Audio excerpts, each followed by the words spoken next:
ये ओम का नियम क्या है? मान लीजिए आपके पास एक वायर है जिसमें करंट फ्लो हो रहा है। अब करंट तभी फ्लो करेगा जब उस तार के दो सिरों पर विभवांतर यानी वोल्टेज होगा।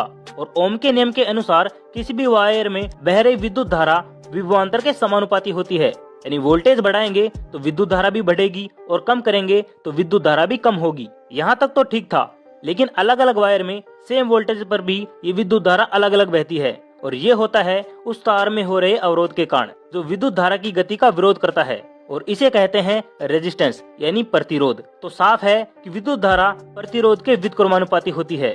यानी प्रतिरोध बढ़ेगा तो विद्युत धारा भी घटेगी। यहाँ हमने दो कंसेप्ट समझे, विद्युत धारा विभवांतर के समानुपाती होती है और विद्युत धारा प्रतिरोध के व्युत्क्रमानुपाती होती है।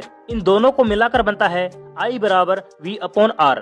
यहाँ R रेजिस्टेंस प्रतिरोध है जिसका मात्रक ओम होता है, और इस इक्वेशन को सिंप्लीफाई करके हम लिखते हैं V बराबर IR। वोल्टेज और करंट के बीच ग्राफ बनाने पर हमें एक सीधी लाइन प्राप्त होती है जो रेजिस्टेंस को दर्शाती है, and this is Ohm's law.